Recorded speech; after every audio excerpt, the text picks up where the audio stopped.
I think we can go ahead and get started here. So I'll go ahead and call the Halifax Finance Committee meeting to order. Today is Monday, March 18th. It is 6:01 p.m. This meeting is being conducted remotely and recorded by Area 58. In attendance from the Halifax Finance Committee is Cheryl Zerl-Burke, Michael Bennett, Frank Johnston, Jim Walters, Bill Smith, EJ Bryan, and myself, Todd Dargy. First order of business on the agenda was the acceptance of the Finance Committee meeting minutes from March 4th. Has everyone had a chance to take a look at those? Any questions, comments?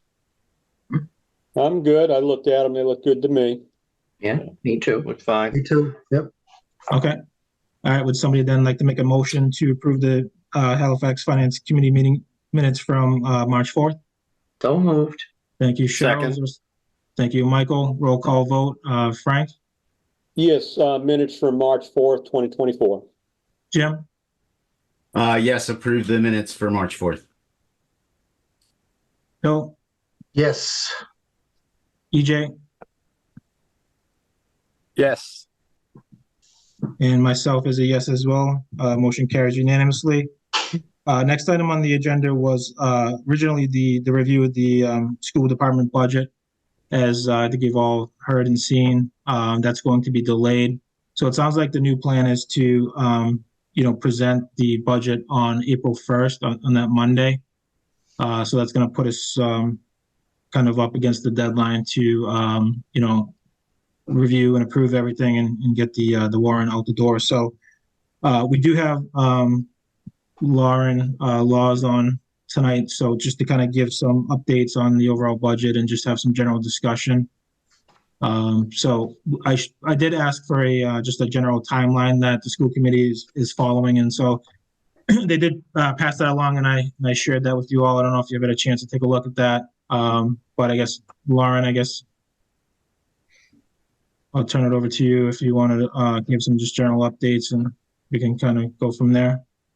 Sure. And just some general, and Sarah, feel free to jump in if you feel like I'm not giving enough information or, anyway, Sarah is our financial director for the district. And, anyway, this year, I'm sure you all know we voted because our district was not operating how it was supposed to be. So instead of we were a regional school district from 7th to 12th grade. But then we also had pre-K students that were going to Kingston, but we were paying them as an out-of-district tuition. We learned from DESE after some union negotiations with teachers that the way our school system was set up was not, I don't know what the right word, but it wasn't appropriate. We had to correct it. So how it's corrected now, starting this year, is we are a regional school district for our pre-K students, and then we're individual schools for our elementary schools, K through 6, and then 7 through 12 is the regional district again. So in anticipation of this change, we were expecting that instead of paying for out-of-district tuitions for our pre-K students, that those students would then be part of the assessment for Silver Lake that we pay every year according to the number of students. However, it hasn't been as simple as that with the numbers that we've been getting, where there's been a really large total increase in the cost of education.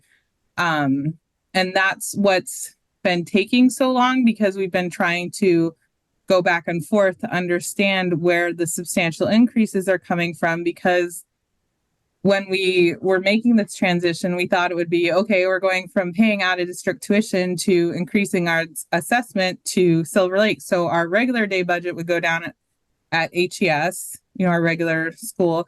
But and then we thought we might actually see some savings from this, because the assessment isn't as much as an out of district placement. But it hasn't been as simple as that, because of how certain things were being paid and where things were actually in the budget. And so it's caused a lot of it's caused a lot of setbacks as far as setting the budget. Normally we would have already voted the budget in this past March meeting. The last 2 years I was on school committee, that's what we were able to do. But because we've been asking a lot of questions, because we want to understand where these increases are coming. So, and in our meeting Thursday night, I think we got closer to understanding. We know a lot of it is from special education expense, which we do get reimbursed for some of that, but, and there's inflation and contractual raises with the unions, for cost of living. We've gone over all of them and the numbers are getting closer, but we came between what was discussed at the meeting. I don't know how far you want me to go, but we're looking at some significant cuts to the elementary school budget. Silver Lake voted to cut quite a bit from their budget. They're discussing possibly cutting more so that the towns, individual towns don't have to cut as much. But what they voted on the meeting was an overall number and then coming back to vote the line budget later by Silver Lake. But we haven't even gotten to that point yet with our HES budget. I've seen a lot of numbers thrown around as far as what's possible. And so that's where we are right now, trying to pin that down. Hey, Todd, could I ask a question? Go ahead, EJ. So, Lauren, hey, how you doing? Thanks for the overview. Good, thank you. That was helpful. Just a quick question. Is the intention of the HES school committee to take the same approach where you get an overall line item first and then we kind of break it down over time from there? Or are you guys taking a more granular approach right out of the gate?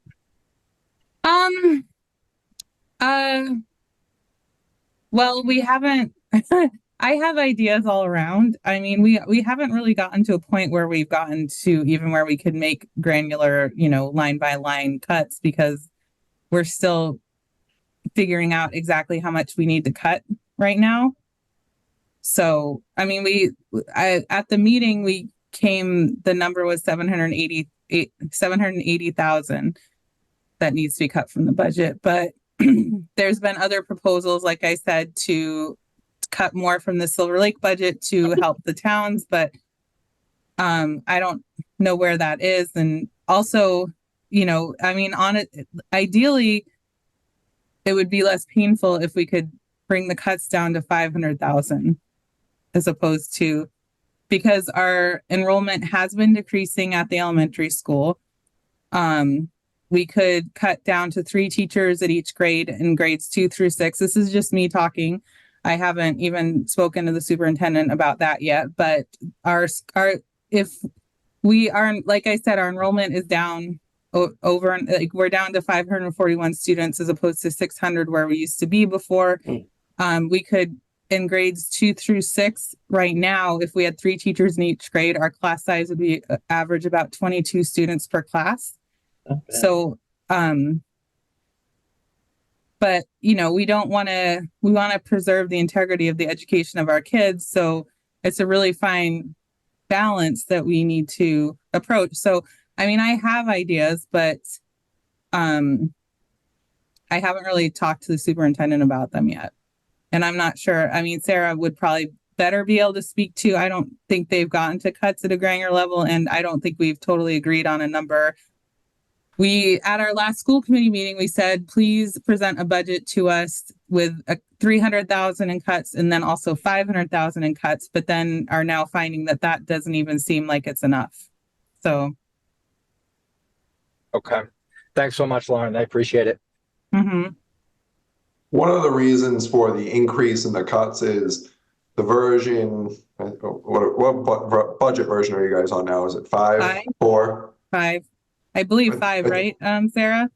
4 and 5, maybe you guys are on 4 for the elementary school, but whatever it was, basically the most recent version that I got mid last week represented a $200,000 increase in our overall cost of education compared to the previous version. So hence the increase resulted in more of a need of a reduction. because it actually increased compared to the initial numbers we were looking at. So, and that'll, you know, once we have a better idea of what the impact of the reduced assessment will be, from Sarah and Dr. Prue, then we can give you an exact number of kind of what would work within our confines. I just took a 30, you know, our enrollment or assessment's 32.5% for fiscal 25. They were talking about 1.6 million, I think, reduction in the assessment. So 32.5%, you know, 520,000 or something and change. And then just reduced the, you know, the potential deficit we were looking at and came up with that 680,000 number.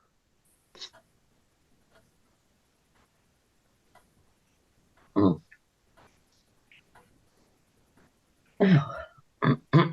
And the So- other question I had, sorry, what just for the finance committee, that there was at a certain point there was a 3% like in our town budget there was 3% accounted for growth in our Halifax education costs that would have covered some of this, but that it was spent by the town. I'm not, and So there had historically been $300,000 when the town could left in the levy, unutilized ultimately. My understanding and speaking with the staff and members of the committee is it wasn't necessarily for education. It was, you know, when the cost for whatever it may be, education, insurance, you know, outpaced what we could, then we'd have to dip into it. And ultimately we had to do that last year. You know, health insurance has skyrocketed and these things have all skyrocketed. So it was more there, at least from my understanding, for just when we needed to use it. And unfortunately we had to use it. okay. Because, you know, obviously we're trying to make as few cuts as we can and, you know, trying to see where there is money, if there is any, to sort of help us out, because we're trying as hard as we can to make the budget more palatable and doable, frankly. I mean, it's not palatable at all.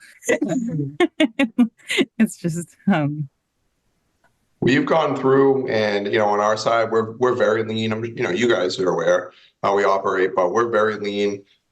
Even from what was requested from our departments. I mean, we've almost every department didn't get what they requested just because we can't afford it. And a lot of it was just level service. We're looking at, you know, we cut everywhere that we can to try to free things up. Growth, you know, a big part of it is growth is down in town. Right, that's a huge issue. You know, we usually average well over $100,000 in new growth.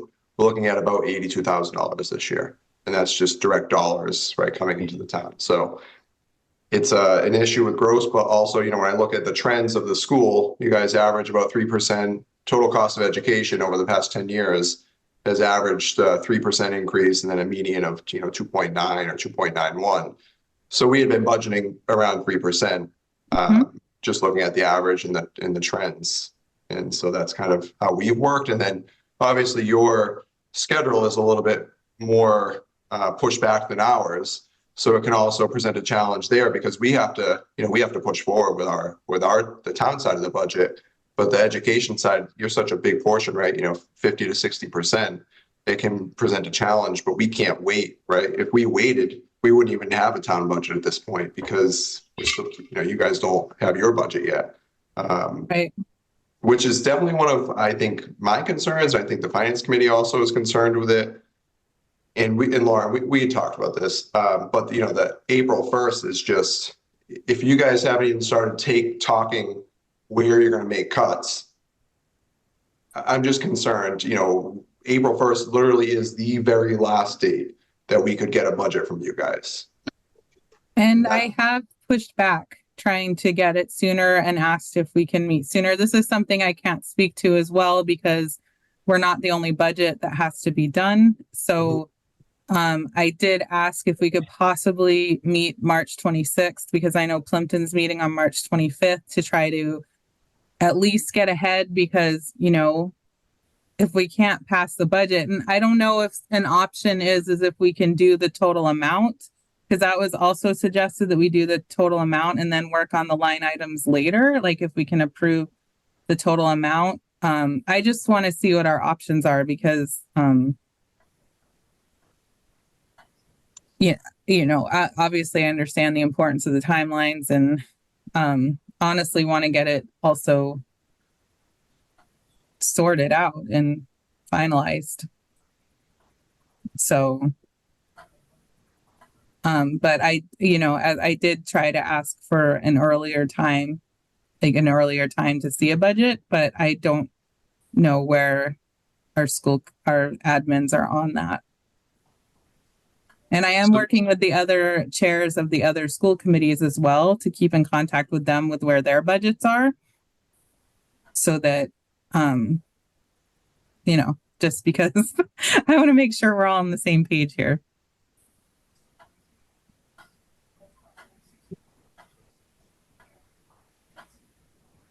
All right, yeah, makes sense. I guess any other questions for Lauren?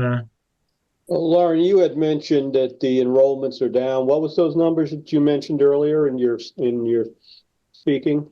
So the enrollments are at the most recent enrollment that I'm aware of was 541 students. We have a really large 6th grade class right now, but of course they'll be graduating. We also have a large kindergarten class. And we don't know what the kindergarten enrollment will be. We'll have a better idea of that April 1st as well. So my thought being for the enrollment that we are sure of and knowing that the classroom numbers wouldn't be too large, it would be my suggestion to cut those grades down to 3 teachers per level. And I know we have a retirement coming. So my suggestion would be not to fill that position. And I mean, I'm speaking to you, but these are things that I think just make sense for our town as a member of school committee. So, but I'm not sure that the school will agree with that. So how many teachers total do you have currently? I don't know the total amount. Do you know, Sarah? And it's 4 per grade plus, well, then there's staffing. Do you want total staffing or teachers? I'm looking for teacher counts. Okay. I mean, it's 4 per grade. So Sarah has her hand raised. Sarah, sorry, go ahead. I want to apologize. I wanted to work from home and I keep getting a message saying unstable network and everything is freezing. And, I just thought if I wasn't in the office for 14 hours today, that would be good. But that was a bad decision. Lauren, I don't know those numbers off the top of my head. And it would take me a little bit to dig into that. And I could probably get that answer in about 5 minutes if the answer can wait. I think so. But we don't I know. want to say the total staff is around, if you're asking for teachers, I would say 28, but total staff, is more like in the high 50s probably. Knowing that some, there's turnover and. You can't give me a total number of teachers then. Well, classroom teachers, there's 28. There's 4 in each grade, K through 6. Total staffing is more my question.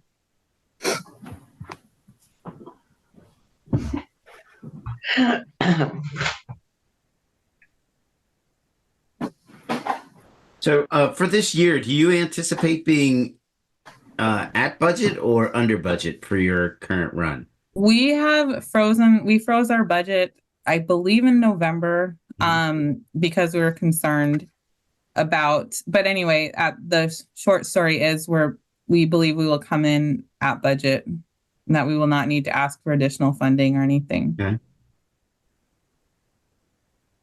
Anything specifically come to mind that you think is like running high from a cost perspective currently? Program collaboratives for one. Sorry, what? The collaboratives program, public school program collaboratives. I would have to look at the budget real quick. Okay, Sorry, no worries. the latest numbers.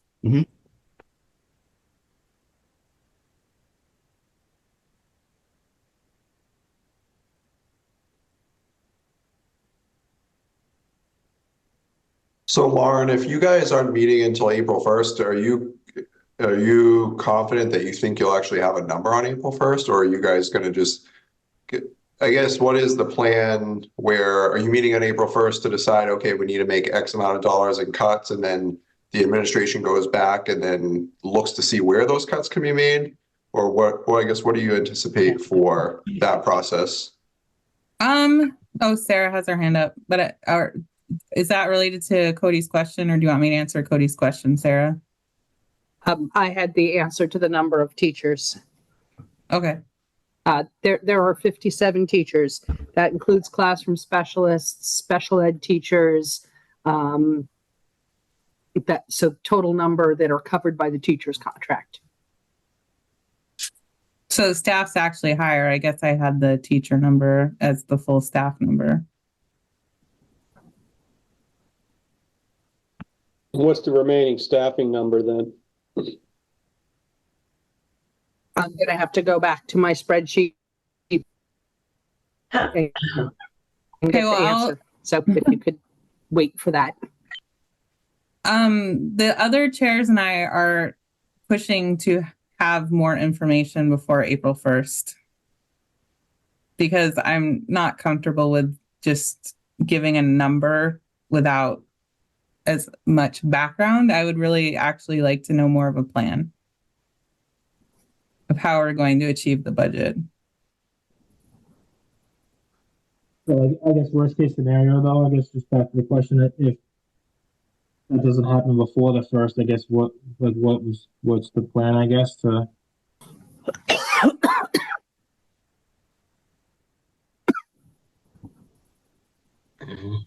I'm sorry, you cut out.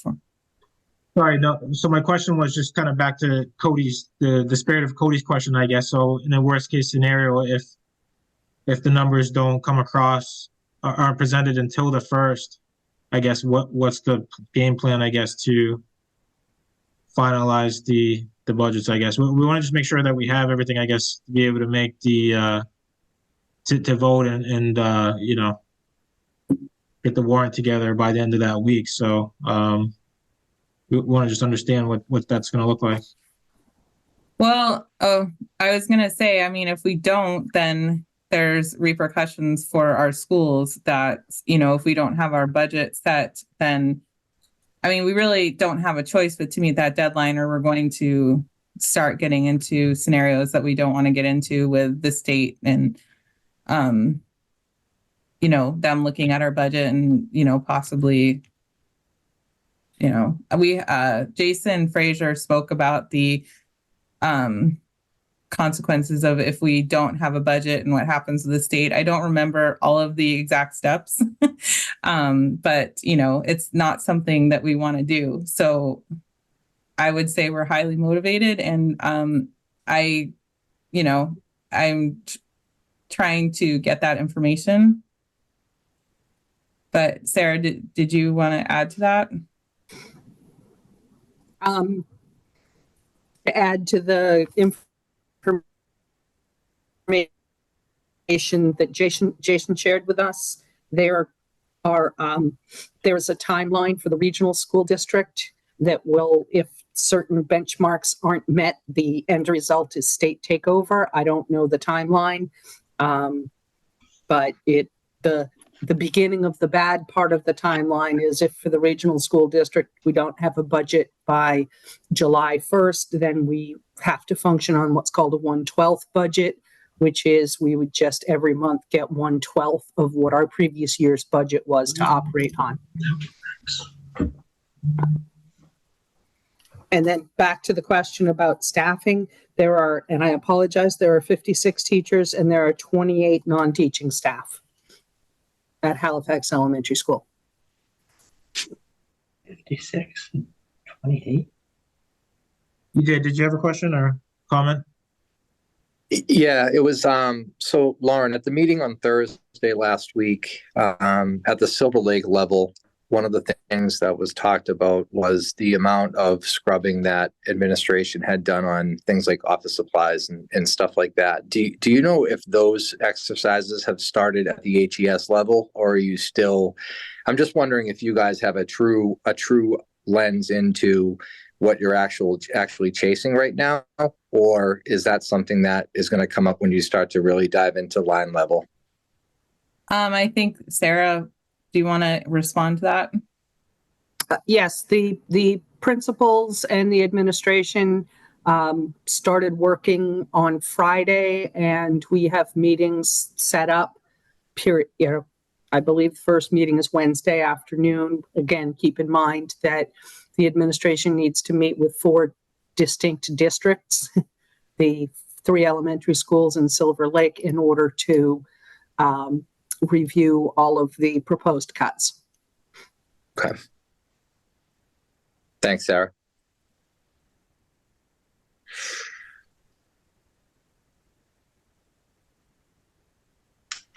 All right, anything from anyone else? Any other questions before we let Lauren and others drop?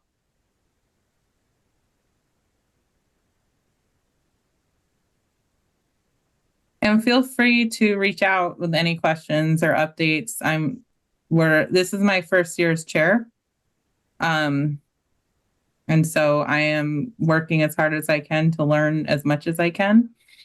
But I'm happy to find answers to questions, and would be happy to entertain any questions, and obviously want to work together for the complete good of our town and our budget. So, and our kids and our citizens and everyone. So Lauren, just one question before you go. Do you have any insight as to the additional costs in the Silver Lake budget that have not been there for the last 2 years and are just being added into operations this year? I'm still not, I'll let Sarah answer that question. Thank you, Lauren. In the presentation Thursday night, I went into great detail to explain a large increase in special education expense across all 4 districts. Mm-hmm. There are current expenses in FY24 that weren't budgeted for in FY24, and there are additional expenses for FY25. And those additional students with out-of-district placements, those additional costs, in addition to the students that we know about that are currently at, say, for example, Reed's Collaborative, the increases to those costs has just been an astounding number. Sarah, is that related to transportation costs for the special ed, or? No. Largely transportation costs, but also the cost of the placements. There were a large number of students that are currently in placements today that weren't budgeted for last year. And so, Todd, there are 22 lines that had no cost in 2023, no cost in the following year, but have costs added for this coming year to be about $6,059,465.55 in additional costs into the high school budget. And something to keep in mind too is these services are protected by law, and of course we want to provide them. We have no choice, and it's just something I want to make sure is known that these services are protected and necessary, so all of our students can access education. And and that's another thing that we have to be careful with when we make our cuts, is that we are meeting the obligations of the services and students that have IEPs and whatever they are entitled to in order to access education. So it's a challenge, but it's something that we must provide, and it's important. Well, I'm not questioning the legalities behind it. No, I know. I just want to say that because I worry. These are what I guess my point is is this $6 million wasn't there for the last 2 years. Now it is. So Jim, are those the lines that handle the out-of-district special ed and the out-of-district special ed transportation? Because even though they weren't in the assessment last year, they were in our budget under the elementary. They Because weren't in. These were they wouldn't have been in. these are lines from the previous 2 years that had zero cost associated with them. Right. And now have costs this year. So maybe, and that very well may be the out-of-district special ed, which last year was covered under the elementary school budget rather than the Silver Lake budget. Jesse has told them they have to cover it under the Silver Lake budget now. They can't, for out-of-district special ed for grades 7 through 12. And it actually is from grade 7 through age 22, I believe. But those costs are now in the Silver Lake budget where they never were before. But if you want to send me the page that those lines are on, I can just verify that's what we're talking about. I can send you the spreadsheet that I built out of the line items that we got from the school. That would be fine. Yeah, if you want to Okay, I circulate can that, verify it Jim, that tomorrow. might be. Yeah. And Sarah, I saw you had your hand up. Did you have a comment on that or more insight or potentially? No? Okay. All right. Anything else from anyone? Any other questions? No? Okay. All right. Well, I mean, thank you, Lauren and Sarah and Katie for joining. We, certainly appreciate the partnership. We'll be, waiting anxiously for any updates that you may have. So, and kind of go from there. We realize that, it's a challenge. We obviously, as a committee and as a town, we want to service the residents and certainly the students as best possible, but we have to do that within the constraints of the financial budget. So it's a bit of a challenge, but, we look forward to working with you all to get over this hurdle, for this year and certainly years to come as well. Right. So. Well, But, thank you for having me. And as a resident, I want to tell you that I appreciate the work you do. Thank you, Sarah. Appreciate that. And again, thank you for taking the time to join tonight and give us, the updates to where you have them. Obviously, we know it's a very fluid situation. So, but again, if you could keep us in the loop, obviously, which I know you will, once you hear more and learn more, and to the extent where we can continue to participate in any side sessions or ongoing meetings, then we'd certainly like to be a part of that as well where possible. So. Absolutely. Yeah. Okay. All right. Thank you Well, so much. Thank you for Thanks for your time. having us. Thank you. Thanks, ladies. Thank you. Thank you. Okay. All right. So then moving on the agenda, I guess. So the next item was, kind of just a placeholder to review the miscellaneous departments if anyone had any specific kind of questions or anything to kind of go back over, but that's changed a bit in lieu of all that's kind of transpiring here. So I know, Cody, you've made some changes to some recommendations, I guess. Do you want to maybe step through those, I guess, now, Yeah, That sure. way folks can kind of ask some questions and we can kind of get all on the same page.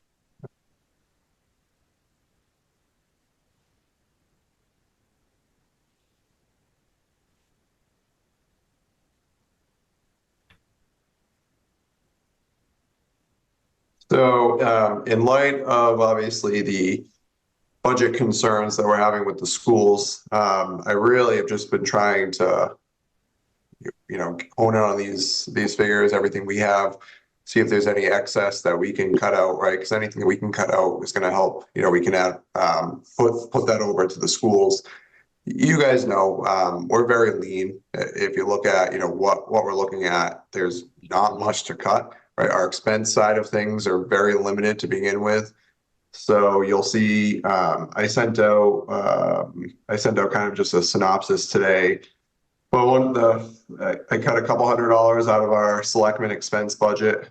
We had proposed increasing that a little bit, just for the cost of meetings and such. Again, it's a couple, like $200 or $300, but trying to really, cut this down as much as we can.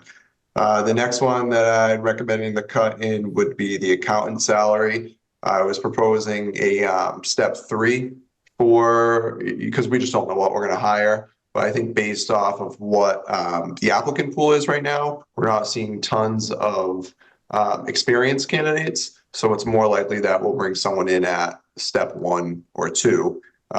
So I was able to shave off, $2,300 there. In our town building wages, we were proposing a significant increase in the overtime. I don't think we need quite that much, so I was able to cut off a couple $1,000s there, just looking at kind of the trends for this past year. And then previously, the only year we had a lot of overtime there was COVID year, where they were kind of doing a lot of things extra. So I think we can cut off a couple $1,000s there. Let's see. Board of Health expense, I was able to cut about $500 off. The reason for that is, and Bob Valerie noted this in his expense budget, he's been able to take on all of the food services inspections, with the exception of 1 or 2 that he uses a consultant for. So we were able to reduce my recommendation would be reduce that consulting by a little bit. And then the other one was heating oil for all buildings. I was able to cut off $2,000. That was really a reallocation because we're going to be looking to add some heat pumps through a Green Communities grant to the town hall. So with that, right, we're going to see increase in electric cost, but a little bit of a reduction in the heating oil because 3 of our 5 zones at town hall will be based on heat pumps. We'll keep the oil as a backup, but so that's there. And anywhere else beyond where we've already cut based on recommended budgets, requested budgets from what I'm recommending, we really would have to start looking at staffing, reducing staffing levels, which, if you look at where we are, and what we have, there really is no, it's not like I could point to these staff members and say, hey, these are kind of excess, or these are, provide a better service to the community. We already operate at a really lean level, and just kind of get the operation by. So, again, we'd have to see what the pleasure of the finance committee would be, but I haven't dug into, what positions exactly we would look to cut, or where we would look to cut those. Yeah, it's a challenge. I guess, Cody, have we ever gone through the exercise of going through like what we would deem, critical staff versus, because, it might get to something, if we haven't, maybe it's something we need to start thinking about, I guess, because it may get to the point, at some point where we need to really scale back to what we kind of have as like a critical function in order to support the town, I guess. And yeah, no, I certainly have a list, particularly as I've been going through, starting over the weekend, really trying to, adjust to the concerns here. There's definitely an internal, it basically comes down to, you need someone in every department, at least one person. And then you look at, and most of that is you're going to have the department head because they're the ones with the technical ability, right? So now the staff that we would be looking at cutting are the ones that are, there's less of a cost for us anyways, right? We're paying our department heads a higher rate than we would be, say, administrative staff. And then you come to the issue of, well, we're already just kind of getting by. So if we're talking about, cutting the support staff, well, now you're looking at, may have to look to external consultants or whatever it may be. So the cost may not be a cost savings. Right. And then the other thing is obviously, if we were to get into layoffs, we would have to, unemployment is certainly a factor. We don't budget for unemployment in our operating costs. Oh, it's costly as well. So so that's one thing to consider. I think this is tough because I don't know, right, where the school is exactly. We know where Silver Lake is, with their recommended cuts. And one thing I'll note on the Silver Lake is, so Silver Lake is recommending a little over $800,000 in actual cuts to their budget. And then they're recommending, I think it's $750,000 in their E&D account. basically one-time monies to fund this year's operating cost, with the idea that next year, some of their circuit breaker monies, rather than being diverted to the elementary schools, are going to go to Silver Lake. So my concern there is it definitely works for Silver Lake for this year, and then that monies will be there next year. But we're going to be right back in this situation next year with the elementary school, because that monies that we're getting now to help us offset our elementary school budget, the circuit breaker funds, most of that, or a good portion of that, is going to be diverted to Silver Lake next year. Yeah. So we're going to be, I kind of want to make that known too. Whatever we do, however we get by this year, we're going to see another likely sizable increase next year. That's going to be no result of increased costs of the elementary school. Rather, it's going to be the result of a decrease in revenue in that circuit breaker money that's going to be diverted to Silver Lake. We're not going to see a reduction from Silver Lake because they're using one-time monies this year to fund that. So that's definitely a concern that we need to be aware of, and I want you guys to be aware of that. Regardless of how we make it through this year, there's going to be another concerning aspect of the budget next year. Without any increases, we're going to see that loss in the circuit breaker funds. Yeah. EJ, did you have a comment? Yes. Cody, thank you for saying that. I think that's one of the most important points here. Is this isn't a short-term issue. This is something that's going to carry year over year that we have to keep an eye out for. With that said, I'm going to make a comment here, and I'm going to make a comment here knowing that we've talked extensively about this. But, I think everyone's last resort is probably cutting position. I think that's something that nobody wants to do ever. Okay. That being said, we spent a lot of time in wage and personnel talking about increases and what that would look like for this coming year and in years moving forward. And that's something that I know we're trying to get on the warrant for, or will be on the warrant in May. I just wonder if, there's an opportunity to help with this situation by having additional conversations about that rather than looking at staffing cuts. No, it's a great point, EJ. I knew that would come up tonight, so I ran some figures for you just to kind of show. So the only thing wage and personnel has control over, per se, is the non-union, non-contracted positions. So I costed those out, what that COLA looks like. If you were to do a 0%, right, because we've already settled our contracts, our union contracts are 2% cost of living adjustment. So that was settled last year. You're talking a savings, if you did a 0, you're talking a savings of about $42,000.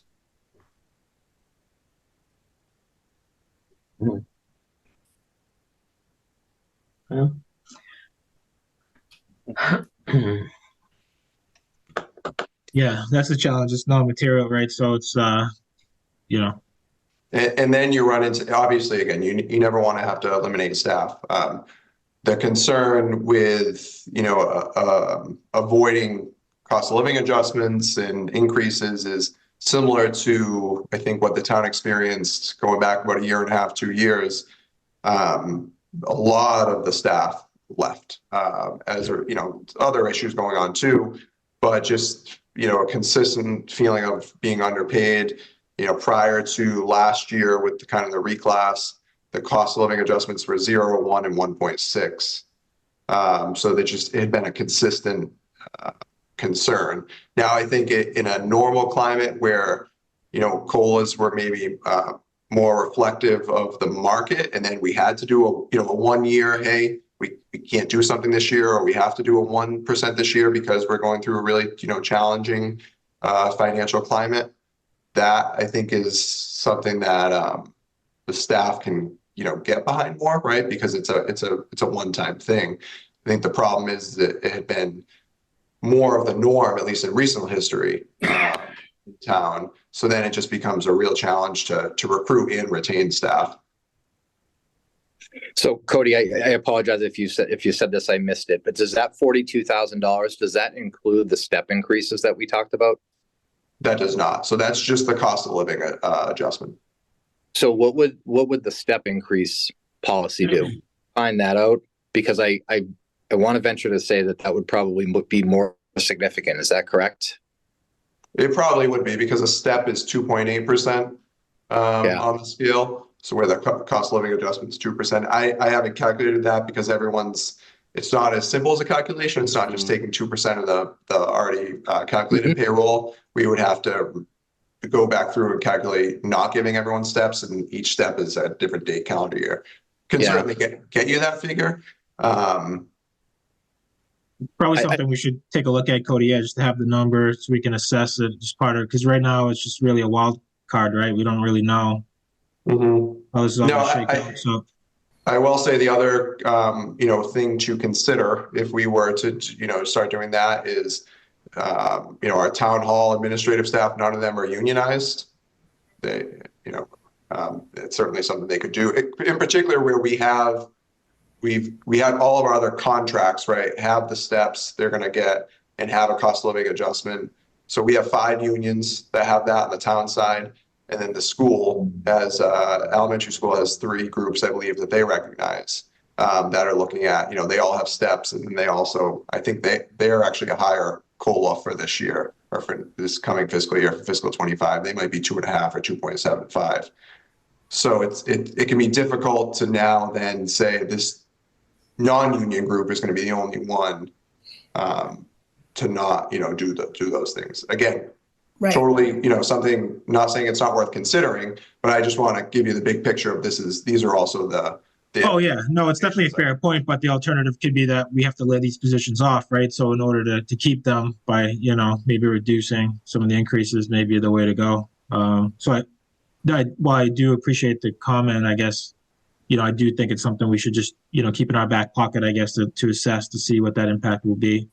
Just, it's just so we have all options available, right? I think we want to be able to understand, what's at our disposal and make the best informed decision possible, right? Which is all we're doing at the end of the day, right? We're recommending on behalf of the town, but it's really going to be up to the town citizens to decide, what kind of town they want, right? And it may be that we have to reduce some services and they have to decide if that's, what they want or that, so. Todd, I had one more question, and that was it. Go ahead. Out of curiosity, I was wondering if we might have any annual contracts that are in place that are set to renew this year that we could consider going from an annual contract to a time and materials type of agreement with someone, just to try to trim costs that way on the town side of things to help out here. Not that I'm aware of. A lot of that we've already trimmed where we can. So nothing that I can think of, but I'll certainly put it out there to all the department heads if there's individual contracts in their departments that they're aware of. Okay. Sandy, go ahead. Yeah, Cody, I mean, Todd, I'm very concerned with the idea of trying to balance the budget on the back of the wage and personnel employees, because they do all work very hard. They do deserve their steps. They do deserve a COLA. And to be the only group in town who does not get a COLA or steps, or even just not a COLA, is not fair to those employees. As Cody talked about, we had a mass exodus over the last 2 years. We have so many new people in town, in the town hall, and those people were all hired with the idea that they will get step increases, they will get cost of living increases, and to balance the budget on their backs is just not fair. Yeah, thank you, Sandy. I definitely appreciate that, comment. And, we certainly, I don't know that there's any easy decision here, right? As far as, getting everything balanced. When we did, and that's why I made the comment to kick off the wage and personnel last week, is that just to reiterate to everyone that we did make these decisions to increase the steps and go forward with, all of those changes, because we recognize that, historically there has been a problem. We want to do right by the employees, but knowing that it could exacerbate, I guess, some long-term issues and meeting the town's financial needs, right? Certainly that's come, pretty quick because we may have some challenges in just getting through this year alone. But, we made those decisions, knowing that, knowing that we had to, right, in order to your point, to bring talent in and things of that nature and hopefully try to retain people, we had to increase the salaries. Our salaries were, stuck in the 80s in many cases, and people were making more money at, fast food restaurants than performing some of these professional jobs for the town, right? So, which was a major problem. But again, I think, we'll have to just see, and we're not obviously looking to make any decisions tonight, certainly not, but I think just evaluating all of the possible scenarios and coming up with the best recommendations is, the duty of this committee. So, we need to explore every opportunity, I think, to balance the books. Certainly not in favor of, making any cuts. It's, I think it should be the last resort, certainly. It is very expensive that, as Cody mentioned as well, with unemployment and things of that nature. So those are costs we have to, value, add in and look at the true net impact of doing so, because it may be that, we end up not saving nearly as much as we anticipated, which could be a problem in itself. So go ahead, Frank, did you have a point on? Yes, I agree with most part of what Sandy has to say there, but the schools have got to get a budget together. They've got to make tough decisions. They need to get it to us so we can figure out what the heck's going on here and come to a consensus of what we need to do moving forward. We can't be held hostage by that. Yeah, exactly. But we are. That's the problem, right? It's we certainly have our hands tied here. It's hard to, we're just speculating on, what we could maybe do or which way we need to go. We really need to be able to see the numbers and see where we kind of go from there and make the recommendation. But, I think, Cody's done a great job of being very clear as to what we can afford. And, quite frankly, I don't see how we could vote to approve something beyond that, right? So, so I think we do need to hold the, the school committee accountable to meeting, our financial capabilities, right? Like we can't pay for more than we have, certainly, right? Like I think, we all want to, do as much as we can for the schools and support the town and things of that nature. But, we have to live in the reality of what we have. So, so definitely some challenges to come, I guess. But right now, a lot of it's just really speculation. But I do think we should kind of look at all available, funding sources and not necessarily some of them, maybe at the bottom of the list, but just to kind of gather that up so we have it available if the time comes where we need to make some really tough decisions, which hopefully will never come, but it's a possibility that it may. Yeah, I think all of that is valid. The other thing is this is really like the perfect storm. You see in that email, I kind of highlighted a lot of it, but nobody could have predicted an 11.6% increase to our cost of education this year.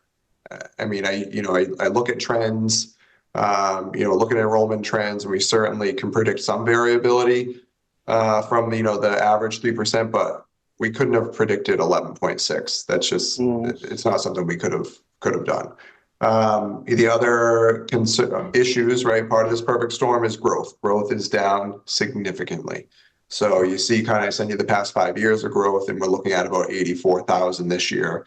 And speaking with 82,000 is what we're using for a number. We have 84, right? Is what and our assessor Debbie Dean had said to me last Friday or Thursday. 84,000 in new growth for fiscal 25. So that's a serious issue too. Chapter 70, right? The state aid that we get for education. We got a $19,000 increase this year, 0.55%. That's that hurts. That's a big portion of our state aid, and we only got a 0.55% increase. We got a 3%. Or again, this is estimated too, and this one of the other things I'd like to mention. We're using the governor's budget for state aid. We're very hopeful that the governor, that we get that or at least that, but there is some risk in using that number. where, a smaller number could be utilized by, what ends up getting passed. I don't think so. But again, that is, something we're not sure of. Other than the 3% increase to unrestricted government aid, we're seeing almost decreases in almost every other category, including veterans benefits, and then our assessments are obviously up a little bit more too. So that contributes to the perfect storm here.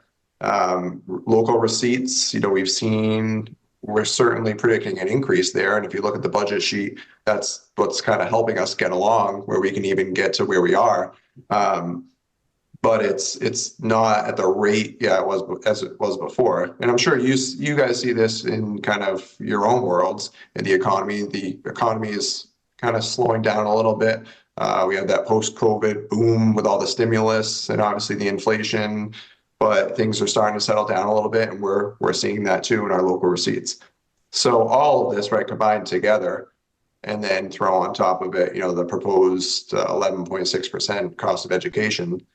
It's been a perfect storm. And then you see, I did try to highlight, where our increases are on the town side. And you see, right, we're looking at a 9% increase in Plymouth County retirement. That we can't do anything about that. That is a fixed cost. There is no, and that's, that's almost $2 million, $1.8 million. Yeah. No. 10.3% increase in our health insurance. So that's health and dental life insurance, which I will note that's a large portion of that is the elementary school. So looking at last year, about 900,000 of that 1.2 is what is actually utilized for elementary school employees. So, even though we're seeing the increase in that cost of education budget, it actually goes beyond that, what we're seeing there, because a large portion of this increase here is also attributed to education. There's staff members that they're adding as a result of the reallocation of the special ed programs for fiscal 25. They're adding, I think, 3 staff members. And as of now, at least 2 of them are planning to, take the health insurance. So rather than us looking at maybe just a flat increase percentage-wise of our health premiums, well, now we need to look at adding, the cost of employees taking that additional. So that helped to exacerbate that cost there. So, our fixed costs, we're seeing a 9% increase, $320,000, which, when you're talking a $30 million budget, that's a lot, and things that we have just no control over. Yeah. And, you look at a lot of our other categories, public safety, we're only looking at like 2%, 1.9% there.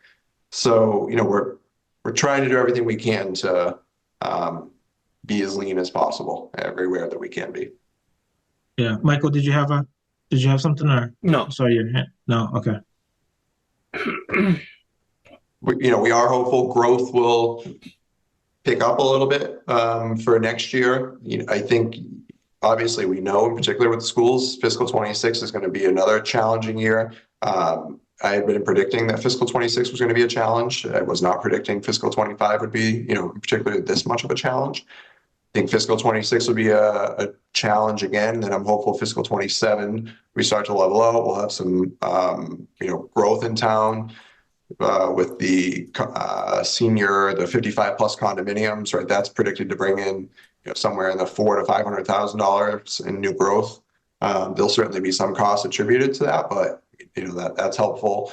There's some development of a couple of businesses on Plymouth Street, depending on when those get built out, that may help. We do have a solar field going up that we're able to use for fiscal 25 for new growth. So that helps us for next year. But it's certainly a challenge. And Halifax isn't unique in this. I've spoken with a lot of my counterparts in comparable communities, and they're looking at the same issues where, in particular, right, where growth is really slowed down. And I guess, Cody, just in the spirit of kind of just throwing all options on the table for thought, I guess, as part of this brainstorming session, I guess, if that's what you want to call it, I guess. But in regards to the free cash is concerned, I know we certainly have significant challenges with some of the capital requests that are coming, but what are the disadvantages or negative outcomes, I guess, with utilizing maybe some free cash to inject into the fiscal year budget. Yeah, no, I thought about this, Todd. Obviously, we never want to use one-time monies, right, for annual operating costs. But again, I'll try to consider all options. Free cash for this year is going to be low. We are anticipating somewhere around the 600,000 range. So it's, you know, we're kind of already at a point where we've historically been kind of minimally contributing towards a lot of our capital assets, such as our roads and facilities. You know, even at that 600,000 mark, you're looking at probably 300,000 we annually do to the roads. The police cruisers, again, we'd have to talk with the chief, but we usually get 2 new cruisers. That's 120,000 there. So now you're at 420. We have some mold remediation that we have to take care of at the fire department for about $100,000. Now you're at 520. And then we have a lot of our fire gear that is coming up on expiration. He had initially requested somewhere in the 170 range. So if you can fund, at least half of that to make sure that at least everybody has up to code gear. Now, that's 80,000. Now you're at your 600. So it's, yeah, I mean, it's a challenge there, not necessarily a great option. Yeah. Cody, what type of remediation are we talking about at the firehouse?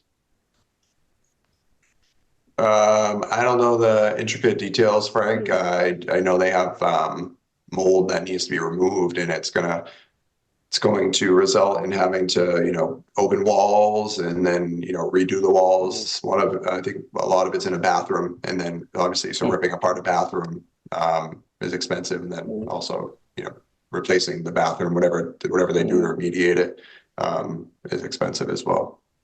We have an asbestos issue in that same area. I'm not sure. That would be better suited for Scott Materna.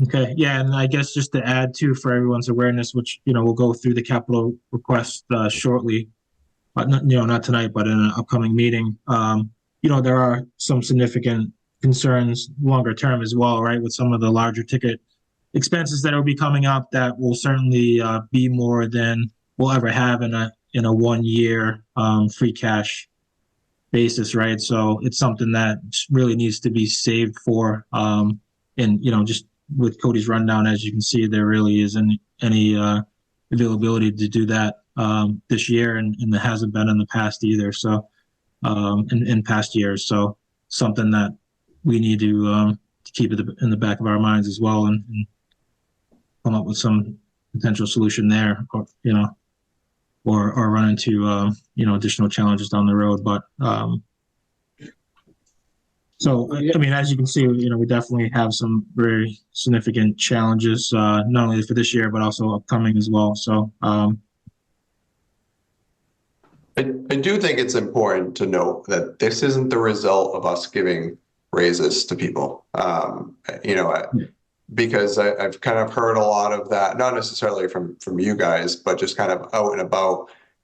This is because we adjusted wages and stuff, and that's not what this is. This is not that. This is just like I said, a perfect storm, being really the main factor about proposed 11.6% in education costs, which is over 50% of our budget. That's really what it comes down to, and we have to pay our people. That's something. We're certainly not overpaying our people now, but right, people are our biggest assets, and we need to pay them fairly, and I think we're accomplishing that now, which is great. But I just want to point that out. This isn't a result of that at all.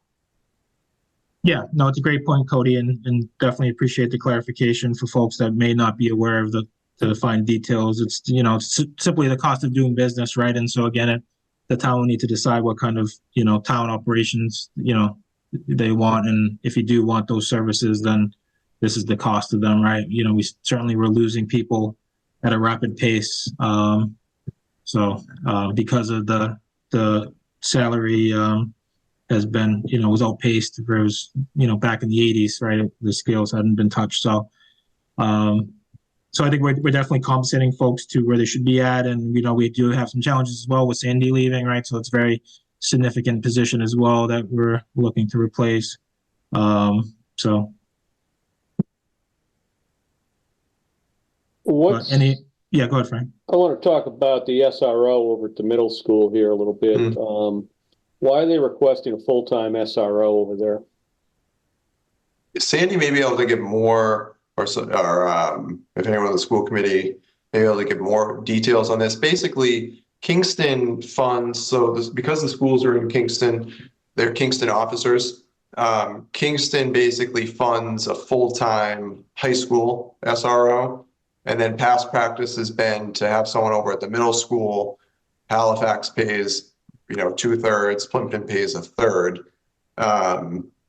And we received both requests this year. And so I well know, which again, this is one of the things I questioned in our meeting with the school administration. That number you're seeing is only 2/3, which is high. And so they're supposed to be getting answers for us on that because, right, if you look at the full-time one, just doing quick math, that would be over $100,000 a year for an SRO. It looks like, yeah. Yeah, for an SRO, which, approximately 9 months out of the year, they're not, it's not like they're even there year round. So the superintendent's supposed to be getting us answers. Sandy had thought maybe in previous years that she had been told that that's actually an overtime rate because it's a Kingston officer. They don't hire someone for it, but they put, it's an overtime detail or, just an overtime shift for the officer, hence why we're paying so much.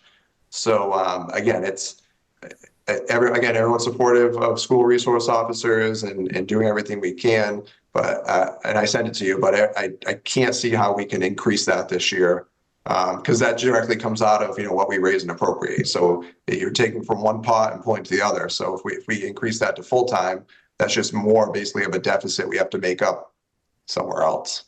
Exactly. Yeah, I don't see how we could support adding to that in the light of everything that's going on and the challenges in front of us. Todd, yeah, go ahead, Bill. So having the school resource officer on overtime doesn't make any sense because they have to be certified by post for starters. So you just can't throw anybody in there. So I don't know what they're doing, but it's got to be someone who's certified and trained. You can't just plug any officer in there on overtime. That doesn't seem right. Right, and I do understand that, but I do believe that was the conversation that was had, and I'm talking about 3 or 4 years ago when this was first implemented. If Chief Chavs is still on, I know that he's been in conversations. He has his hand up. Chief, you're muted. Yep, so Sandy is correct. When this idea was first brought up, I believe 3-4 years ago, and that's the disagreement that I had with the idea at the time was Kingston was going to place an officer there for whatever amount of time he was going to be there, and it was going to be, this is before post obviously, and it was going to be whoever his name was up. So obviously I felt that wasn't really what the whole SRO type thing is, because you want the officer to build rapport with the children and all that. Yes. Ultimately, he is a full-time SRO. He's gone through the training. He's post certified, and it's the same officer. It kind of evolved after post set those requirements.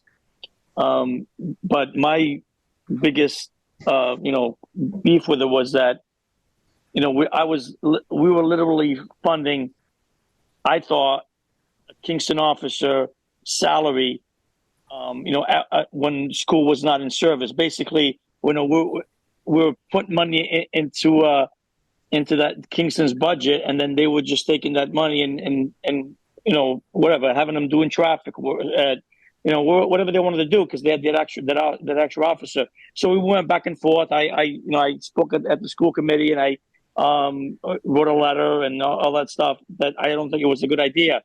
But ultimately, Kingston voted yes. I'm sorry, Plimpton voted yes. And Kingston, was paying for the full-time SRO at the high school. So, we kind of like had to follow suit. But since then, he is fully certified. It's the same officer that's there all the time. Again, because like Mr. Smith said, all the post requirements that you guys have to be trained. It's going to be the same officer, and there's a bunch of other specialized things that they have to do to be in those schools.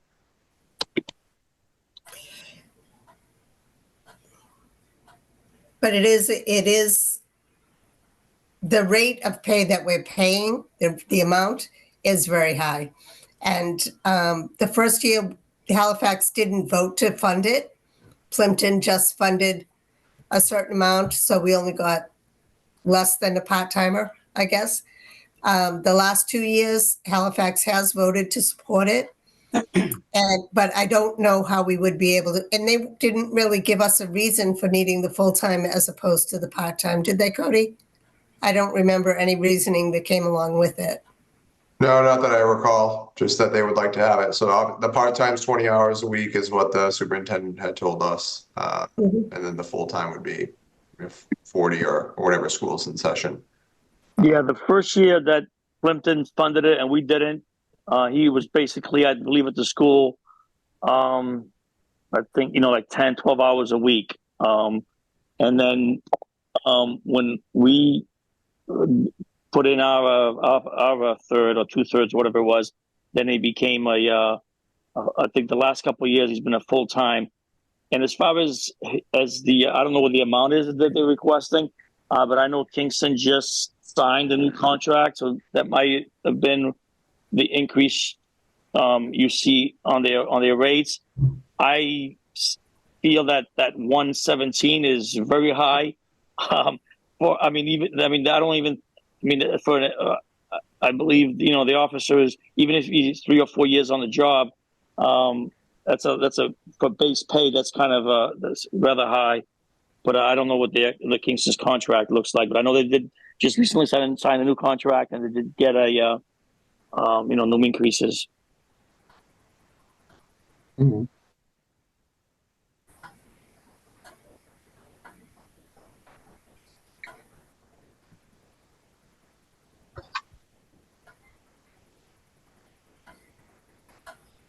All right, any other thoughts or questions from anyone, I guess, in regards to the budget? I just have one final question, Cody. And so I sent the spreadsheet that I created out to everybody. I didn't send everything because I got some stuff in Power BI, but that's for my own edification, I guess. Okay. Have we, is there any discussions around incurring debt for these gaps instead of, going, I agree that we've cut a lot of stuff. But the other option is incurring debt to carry it through, whatever gap that would be remaining. I'm not saying I recommend that. I'm just saying, is that something that has been discussed or considered at any point? No, I think what you would have to do would be you'd have to basically bond whatever we were to use for capital, and then you would use the free cash if you were to supplement the budget. You wouldn't be able to bond for the operational cost, the gap in the operational cost.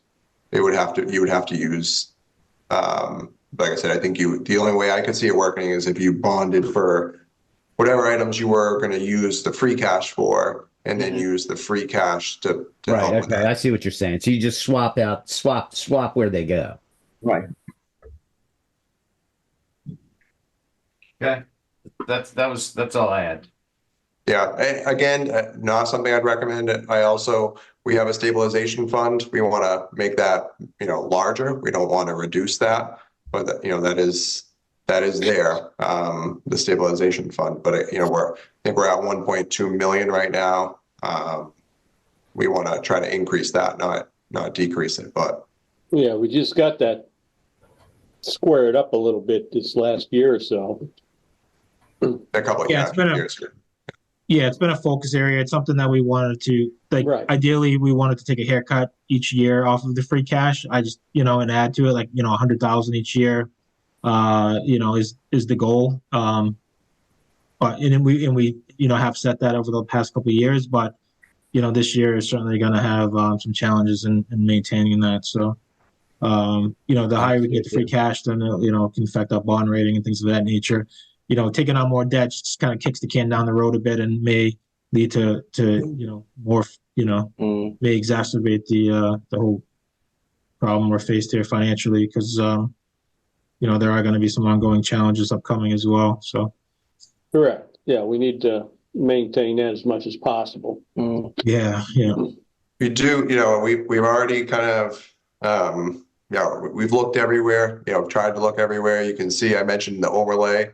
Our overlay is a healthy amount in it right now, well over $300,000. And we've been averaging about 160, 170 in liabilities the past 5 years. So we did, we are seeking that the assessors cut that in half, which, that freed up an additional $80,000 for us. Again, that's not something we can sustain long term, but recognizing that this is kind of an off year with the limited growth in the state aid, that's something we've done. There's OPEB. I think we're proposing to put $45,000 or $44,000 into our OPEB trust. Again, that's we want to continue funding OPEB. We have a high unfunded liability, but that's something else to look at. Again, just not saying I recommend it, more just throwing out different areas to look at. What's the funding amount for that, Cody? I'm trying to remember off the top of my head. Do you know? Let's see, last year we did 44,000, and this year we have a financial policy that we try to increase it by $5,000 each year, but if not, we do a minimum of $1,000 increase. So in fiscal 23, we contributed 39,000 last year. We were able to do the full 5, so we increased it to 44, and then this year we are proposing 45,000. Yeah, I thought it was like 140 for some reason, much lower than even that. So, okay. And Cody, you're looking at those 10% budget reduction sheets that we had the departments go through as well for an exercise. I have. I've started looking at. I reviewed almost all of those over the weekend and today, just to see, is there anywhere we can pull from with, no real impact on services, recognizing, may make things a little more challenging operationally, but the ultimate impact isn't there. And they're all in the folders, so feel free to look at them. There really isn't anything. Yeah, there wasn't much there. No, and a lot of it comes down to our departments are very lean in expenses, right? Most of our costs are salary related. Right. So when you look at cutting expenses, you kind of come up with similar to what I was able to do, a few $100s here, maybe a couple $1,000s there. But, when you only have an expense budget of 4,000, you're limited, what you can cut. In particular, if you look at actuals and the trends over the past few years, most departments are pretty close to that, and they're not frivolously spending. It's, getting what you need, right? Exactly, kind of just to get by. But without going into reducing staffing, there really isn't much there. You saw the Board of Health budget, it cut a little bit. My expense budget through the selectmen cut that a little bit. But a lot of it, again, you saw the town clerk's budget, that was an increase this year, but we have to do it. We have elections, we have state requirements, we have to do those things. So, yeah, we have 3 elections this year. Yes. Yep. Yeah. For fiscal 25. Yeah, fiscal 25. Yeah. And then obviously the presidential, which is busier. She has to have, hire more poll workers, more staff. There's the advanced ballots, advanced processing, the mail-in ballots. So that adds a lot of that all requires staffing to implement.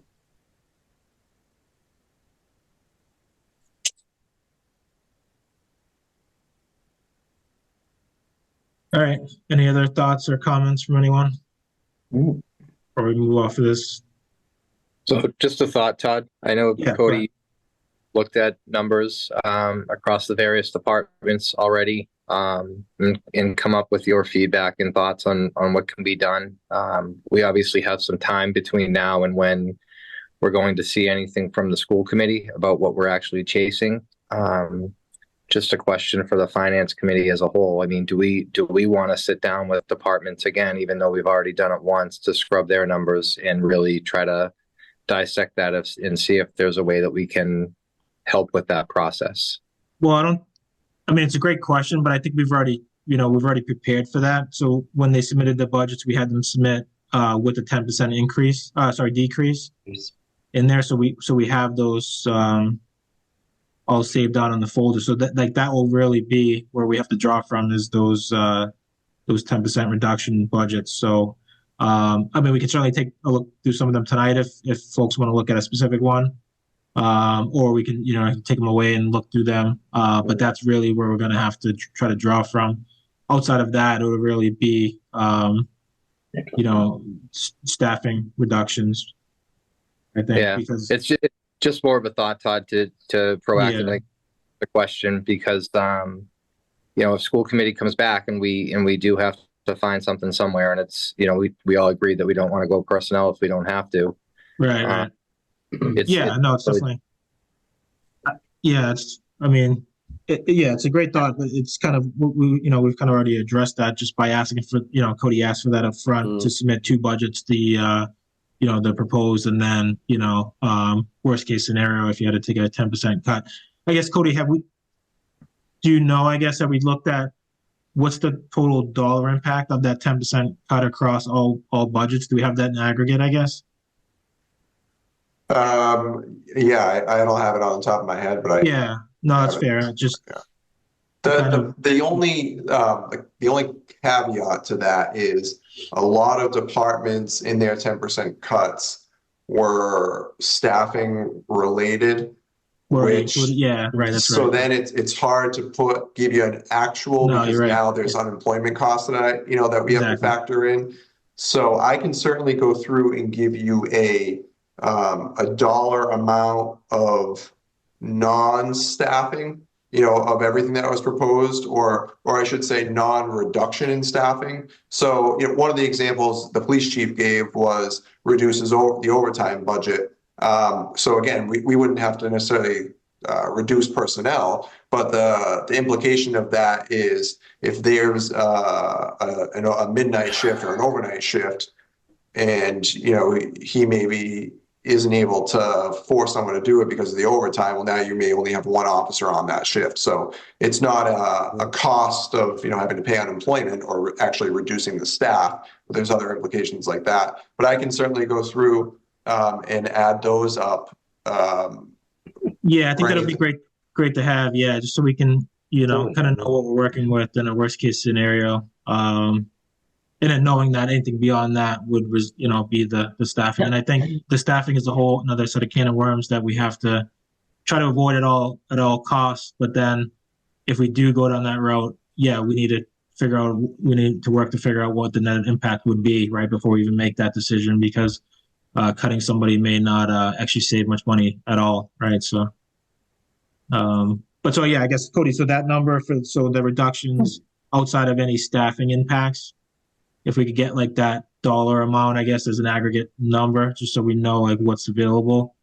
Absolutely. Would you like it total amount without including, say, reductions in staff, right? Would you like me to include the things like the overtime reduction, where again it could be an impact on services, right? But there wouldn't be a further financial impact on the town. It would just be a serious service impact. I think so. Yeah, I think those should be fair game. Yeah. So any overtime, it's not cutting the position itself, but if the hours would be, so there is an impact to the employee, but employee still has his or her job, I guess. Yeah. Definitely do that.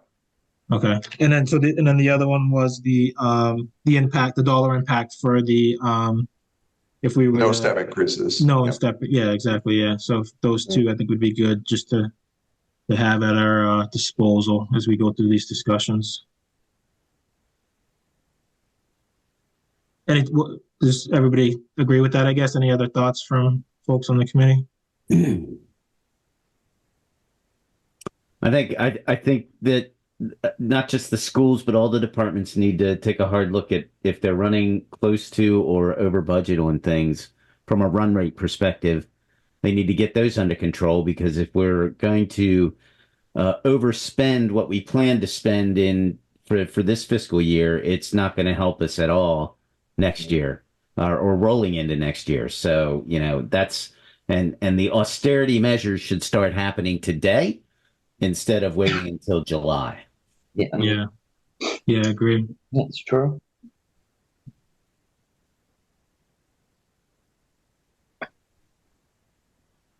Well, yeah, that's a good point, Jim. One of the things really I've been trying to focus on is just to get our department heads to monitor these things and keep an eye on these things, regardless of kind of the concern around the budget. We want to make sure we're sticking to our budget and Right. aware of it and where we are anyways, even in the best financial circumstances. So, and we've done some things with some financial purchase orders, so procurement and purchasing policy that has certainly helped to keep some of that under wrap. One of the big things that we'll start to make sure of is, historically departments would get towards the end of the fiscal year, and if they had large balances remaining, maybe spend a little more than was necessary, because the thought was, well, they have the money there. And that's something I've really tried to get across going back last year, and in implementing the purchasing and procurement policy, really pushing for this year that that's how we fund capital, right, in normal times. So we want to, that's not just, hey, the town allocated it, so we got to use it, like that's Right. So we have put measures in place to try to keep better track of that. The purchase orders have actually been really good. It allows us to account for that, but it also allows for my eyes on it a little bit more, where a lot of those larger purchases, I wasn't seeing, and making sure we were, in budget. So that's helped, but we'll certainly make sure that everyone is cognizant of it and continues in that trend.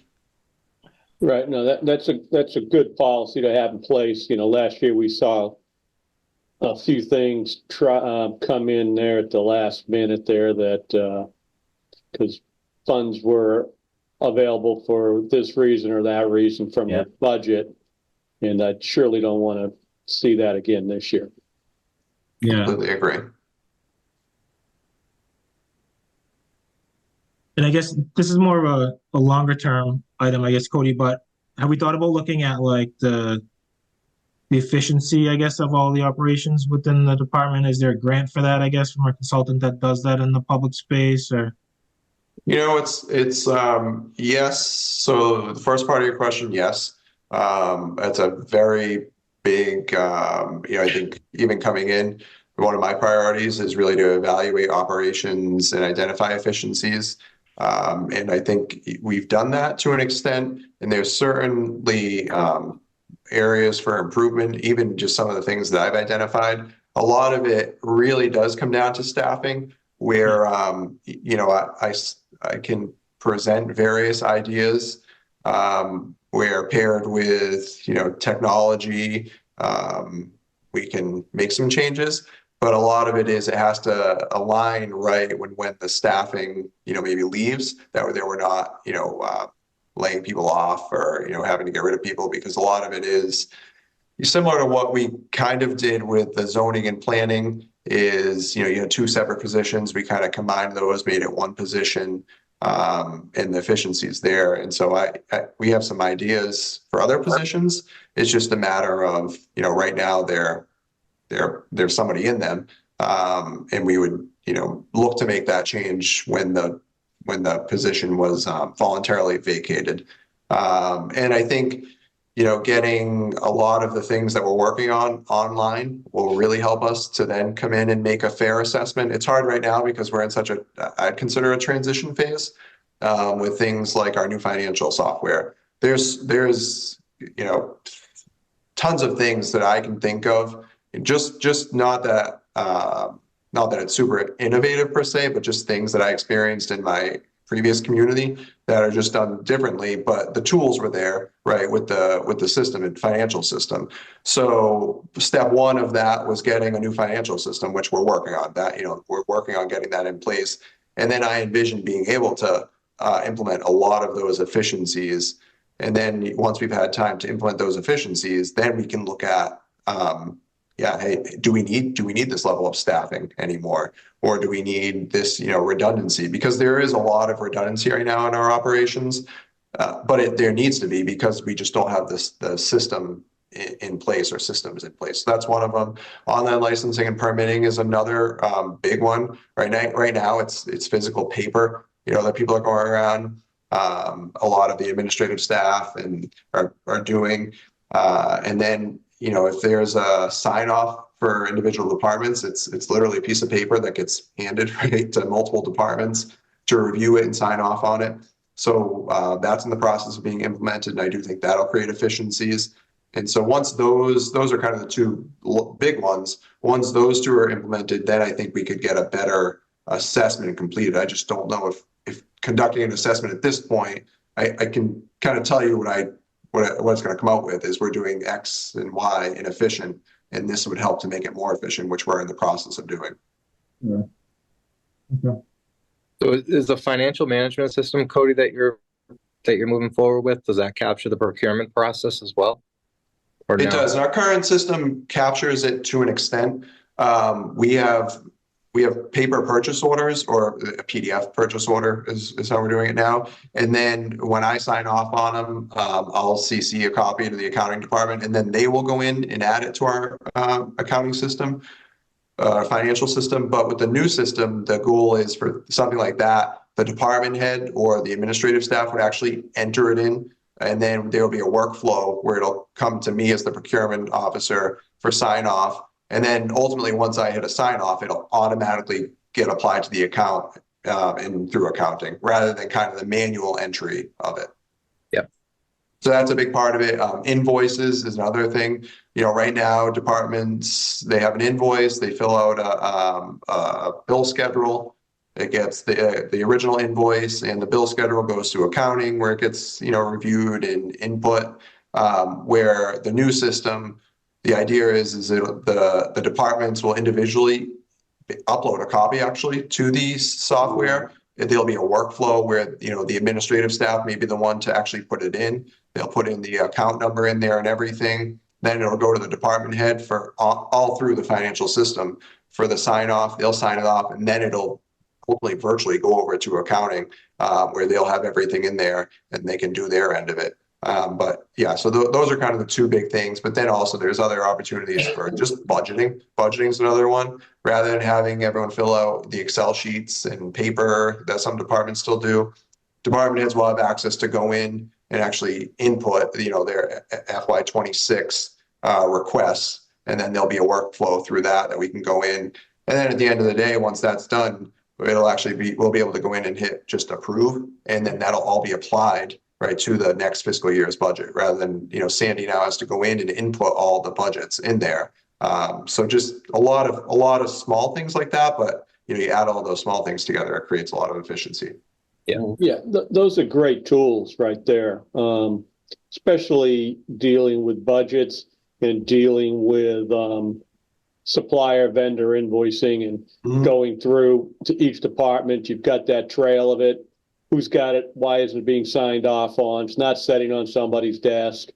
You're tracking it all the way through the system, and then it pops up and when it's supposed to be paid, and then approving it for pay to go out and all that. Those are very efficient systems. Mm-hmm. Yeah. Cody, what system is it? Is it SoftWrite? It's Springbrook, so it's the SoftWrite isn't being, basically they're not really tending to it. They support it, but they're not updating it anymore. Right. So it's Springbrook through Cirrus Cloud. So it seems we'll be one of the first municipalities in Massachusetts to use it, which is definitely a little bit scary, but they've been pretty good thus far. yeah, so we're continuing that process of getting that implemented. And then on the online licensing and permitting is another big one for our regulatory departments. And I think a realistic goal is we're going to have our building department, which sees the highest volume of permits, implemented effective July 1st. So that's a little bit sooner than the other stuff. And actually, that just reminded me, did we go back through and take a look at like all of our existing fees and such? Yeah, so we asked departments to do that. Our new building commissioner has identified a few areas where he's going to make recommendations. So he's actually working on a memorandum over the next week or so with some updated fees that'll certainly help. He identified 2 or 3 areas where we're really lacking, but it's not huge, but again, we just want to stay up to date.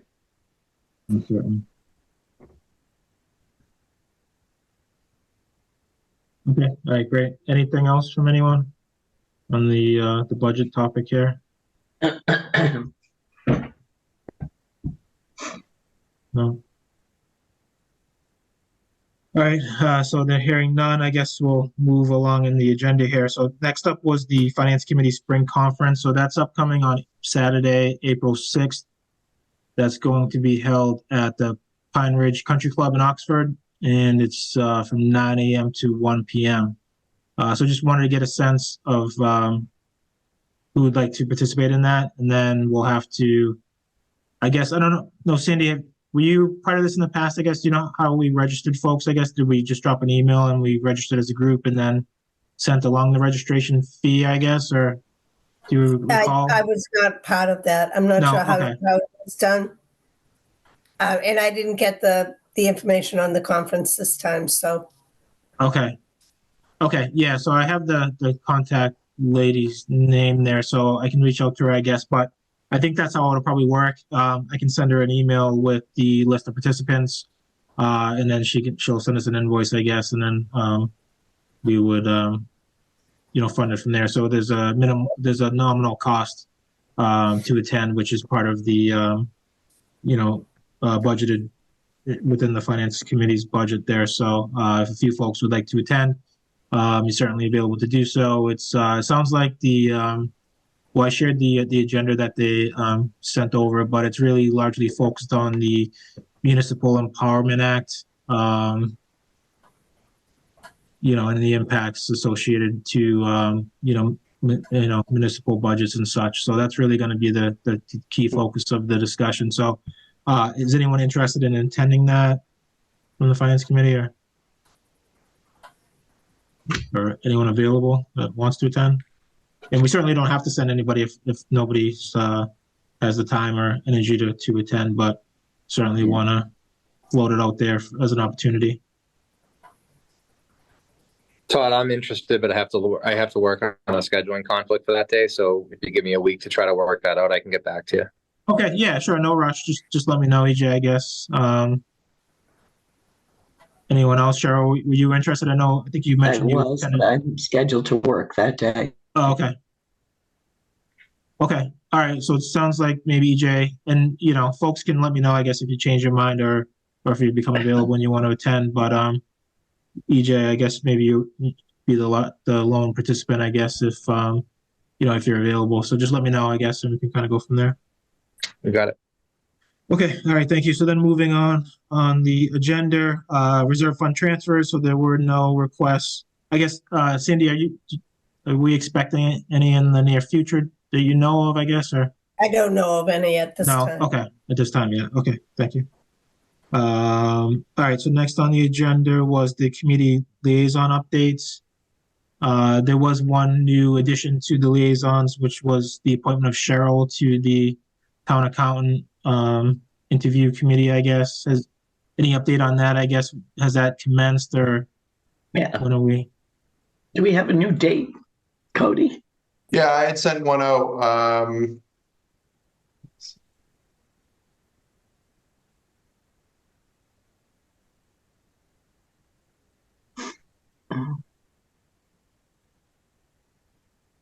I had proposed the 28th at 9 a.m.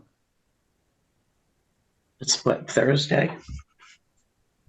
Let me just look at my schedule quick.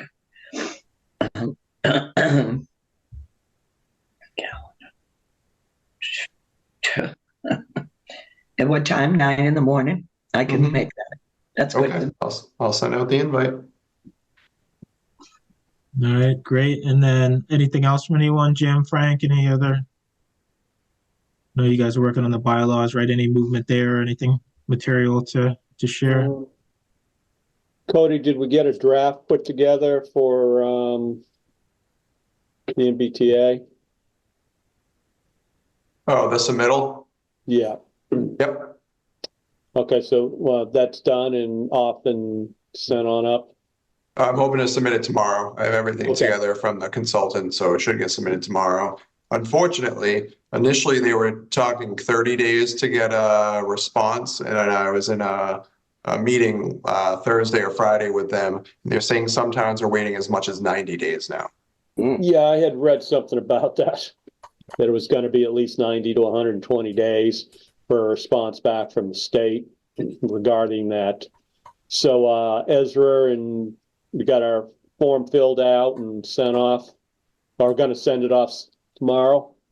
Yeah, I have like a document of it. I just have to input it on there. They have an online application portal, but yeah, that's okay. Good. Yeah. All right, thank you for that. Next item on the agenda was correspondence and as may arise. So I haven't seen any correspondence come across. Has anyone else received anything? No. Okay, anything for as may arise? Any other topics that have come up from for anyone? No? Okay. Oh, Todd, one thing Yeah. I wanted to mention is you may want to start working on the letter, the finance committee letter. Yeah. Obviously, you'll have to plug in numbers once we have them, but as we get closer here, we're going to need to turn things around pretty quickly. Like that week is everything's going to need to be kind of one right after the other. So if the school committee meets on the 1st, and then hopefully we meet on I can't remember which date you and John had talked, maybe the 3rd. I'm going to need that information by the following Tuesday because the board has to vote the full warrant on that Tuesday, the 9th. And then it has to go to print basically the 10th. Yep. Yeah, no, thanks for the reminder. I'll make sure I get that over to you, Cody, by the end of the month. And then obviously just with the placeholder with the figures, right? We can just, I think last year I just put them in red or whatever. So we can just do the same and we can drop the figures in once we have them. But certainly there's no reason why we can't have the rest of the body of the email drafted. I guess being a caveat, just given everything that's going on, there may be some language I might want to just tweak at the end, I guess. So now that I think about it, I guess. But either way, I'll have a draft ready by the end of the month, and then maybe just a quick tweak once all the dust settles on the figures and everything. Perfect. Thank you. Todd, so Yeah, go ahead. we had that joint meeting set for the 26th with Board of Selectmen. Yeah, so that's going to change. I'm going to cover that at the end, Frank, just with the next meeting planning. But yeah, everything's kind of been thrown for a loop here. Okay. So yeah. Anything else from anyone though on the as may arise? No. Okay. Next on the agenda then was the public participation. There's a few folks I see online. Anyone have anything you want to cover tonight? Gordon, I see your hand up. Go ahead, Gordon. Could you guys post the spreadsheet to the Facebook? I mean, to your website section of what you have in the spreadsheet currently. So can you just clarify, I guess, when you say spreadsheet, which one are you referring to? What you guys have for the line items for the town, for the budget. So Gordon, that's not a committee thing. That's just something I did. Previously Sandy had a spreadsheet that she had for the finance committee that you guys would be running off of. Is that something that Cody has? So we have it. We still use kind of the same spreadsheet with a few minor changes. It's very much, I don't know that we would want to post it because it's not finalized. Well, it's a public document because you guys are using it as the finance committee. So correct. Yeah. I mean, you could submit a FOIA request and we can be happy to share with you, but I don't know that we want to publish that directly on the site. It's a work in progress.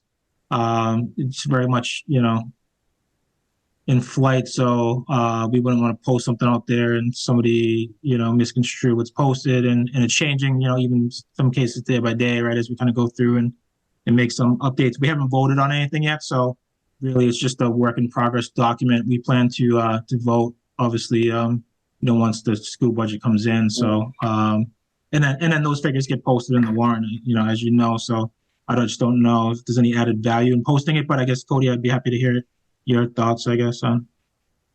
Yeah, I mean, we can send it to Gordon. We're using it in the meeting, so it's a public record. But I wouldn't post it, because like you said, we don't want people to think that this is the budget that we're using at this point, because so many things are in influx. But if you want it, Gordon, shoot me an email and I'll send it to you.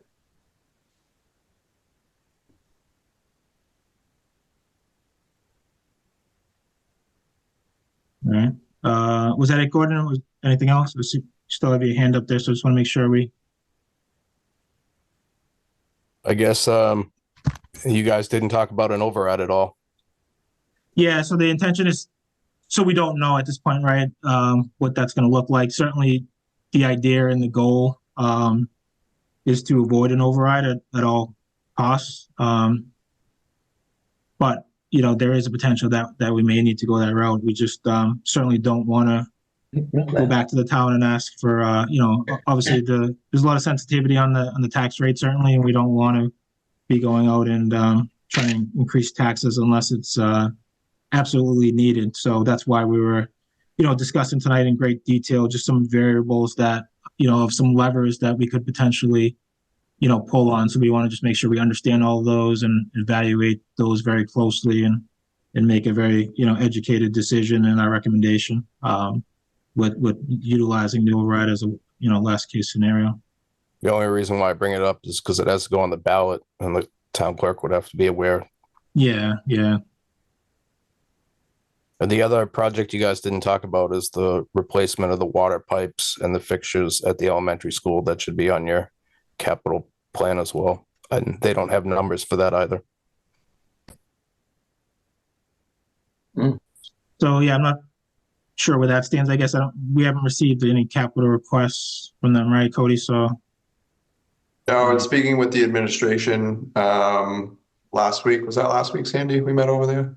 Yeah, last week they feel it's too soon to even put a request in because they just don't know what it's going to look like. They want us to keep it on our radar because it is going to come up at some point, but it's not something that they feel likely won't even have a number to request for this town meeting. But it's on the radar. I have it on our internal the capital plan just there. I don't have a dollar value associated because we just don't know, but it is just on the radar and on the plan.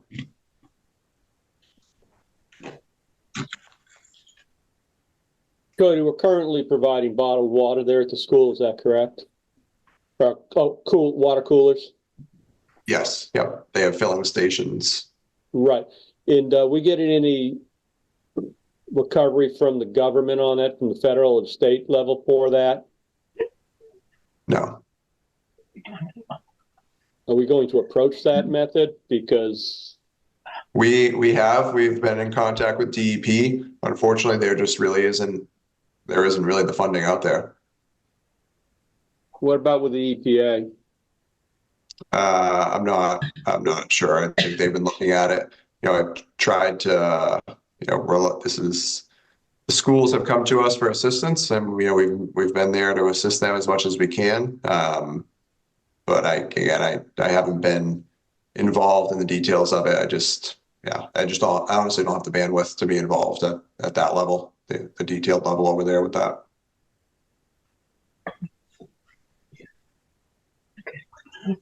Our team is already, Scott Materna is already going over there every morning and doing the flushing. And we've been, like I said, we've been there to support them. I've gone to a few meetings with the consultant that we brought in.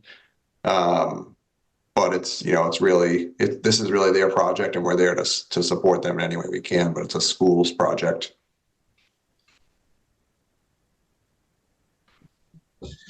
So the school's taking the lead on that? Yeah, yep, this is all them. They have a facilities director. You know, Scott has been involved much more than I have. I'm not saying I'm not involved at all, but Scott's been much more involved. And like I said, they're flushing. Part of the plan right now is to flush every morning, and Scott's there at 5:30 every morning, flushing. And they just the head custodian's also been going over there helping. They have a plan to do some filters into the areas that are utilized most, and particularly used, you know, for either food prep or, you know, the kitchen, things like that. That's the top priority. They've shut off a lot of the fixtures that, you know, aren't necessary, such as some of the classroom water stations. A lot of the classrooms themselves had water stations. They shut a lot of those off. It's just a matter of them identifying or trying to identify, you know, what the long-term plan is. And, you know, hopefully the goal would be that the filters are adequate. You know, we put these filters on, change them regularly, and then we're going to continue to test those to make sure that the filters are still adequate. Again, it honestly may be something as simple as that. It may be, you know, you could be talking repiping the whole school at the tune of, you know, millions of dollars. We just don't know. But yeah, this is a school department project. They're taking the lead on it, and we're there to assist them. So the school has a consultant on board that's giving guidance to Halifax Elementary School. Correct. Yep. On what to do. Correct. Yep. Okay.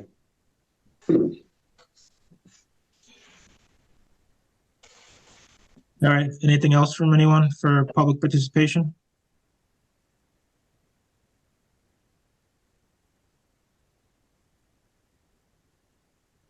All right. Hearing none, we'll move along on the agenda. The last item on the agenda was next meeting planning. So next meeting was scheduled from Monday, the 25th, March 25th at 6 p.m. I'm going to recommend we cancel that meeting in lieu, you know, in light of all of the, you know, budget issues and work that's going on there and finalizing it. We really don't have much to cover there. We were going to look to repurpose that meeting to conduct the capital planning meeting, which was, you know, has also been a bit delayed for a few different reasons. So we're looking to reconvene as a